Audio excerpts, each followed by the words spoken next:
Kings Peak. Kings Peak is the highest mountain in Utah. It has an elevation of 13,528 feet.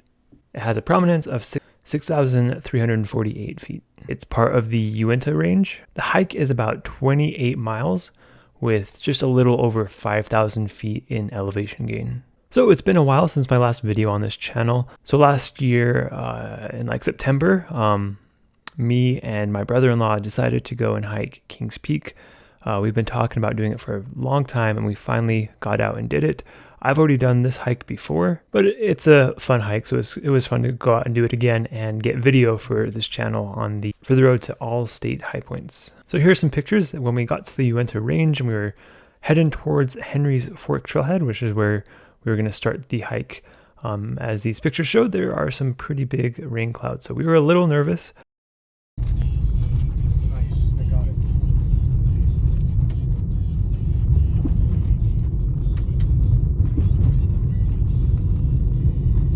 There's a picture we got at the trailhead as we were leaving. We met some people, talked to them a bit, and they took a picture of us right before we left.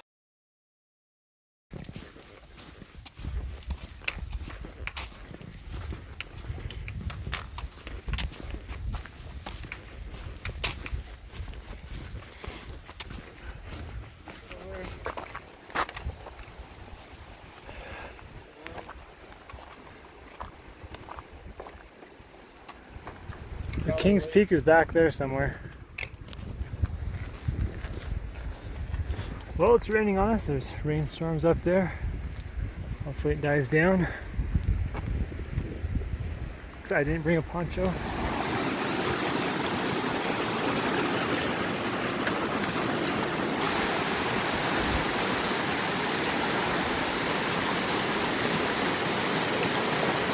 It did end up raining a little bit. It was more of a sprinkle. It wasn't really rain.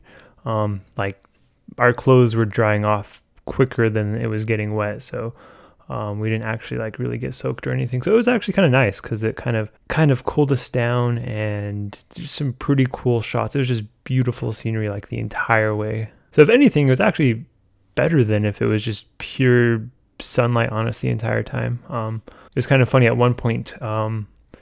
My brother-in-law, he came across a herd of sheep, but at that point I'd actually left my cell phone back on the trail somewhere where we stopped, so I had to run back and get that. So he got these shots of the sheep while I was running back on the trail to grab my cell phone that I'd left there on the trail. Thankfully no one stole it. I found it just fine. It was literally just like sitting in the middle of the trail on some like rock that we took a seat at. I passed a couple people on the way back to grab it, and I asked them if they saw a cell phone. They're like, yeah, we saw a cell phone. It was just sitting there in the middle of the trail. But yeah, so no one took it, thankfully. We ended up stopping near Dollar Lake, not right next to it, kind of off in the trees a bit. That's usually where a lot of people stop for their first night, is next to Dollar Lake. Another cool little thing is like there was a no fire rule at this point. Basically, like a lot of places in the country, in the West, because there's so many forest fires going on. This was 2021. So we were planning on not being able to have a fire, which would have sucked. Thankfully though, like right before we came to our spot where we stopped, we came across some rangers or people working in the Uintas. I don't know if they're technically forest rangers or not, but they're like, yeah, that rule has just literally been lifted, like I think that day or within the past couple days. So we were able to make a fire, which was really nice. We got a couple cool little shots of us with the fire down beneath us, sliding our face in a kind of a weird, freaky way.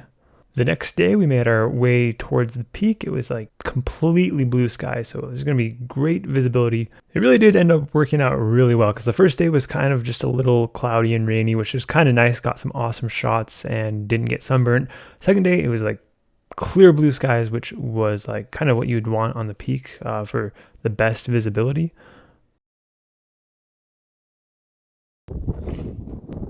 There's Kings Peak.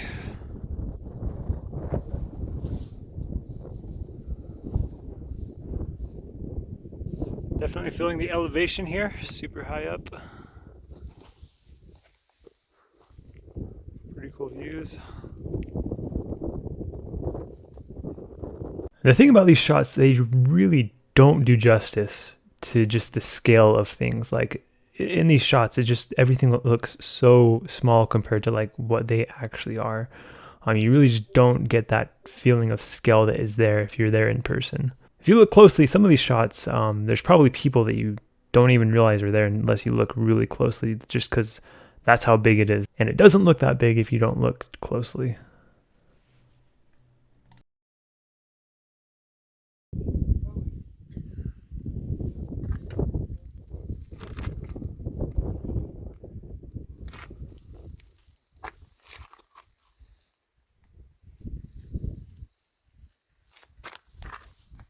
So for the last mile or so of the hike, you're kind of like scrambling up these boulders, and there's actually a few spots where it could be a little difficult or scary if you've never climbed on rocks before. Like these are pretty big boulders at some points where you're not going to be doing it just on your legs. Like you have to use your hands and kind of climb a little bit. In the video, these look like fairly small boulders, kind of, you know, maybe like a cat size or something like that, but in reality, like a lot of these are more like human size, maybe even like half a car size.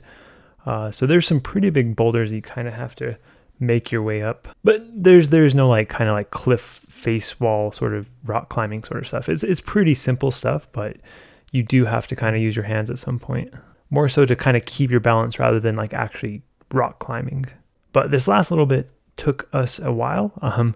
You're up at pretty high elevation, so like you just get winded so much easier than down at lower elevation. And you got to be careful climbing these rocks. So it just takes a while. It took us like way longer than we were expecting to get to the peak from Anderson Pass and then back down. After summiting, we headed back to our camp. We camped there one more night. And then on the third day, we headed back to the car. This is an absolutely amazing, beautiful hike. And I would recommend it to anyone that is in good physical condition. There is not really any sort of technical skills required. You just have to be in good condition and you should be able to do this just fine.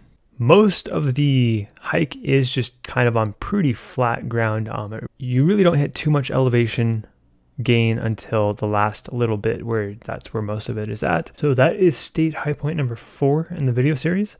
So just another 46 to go.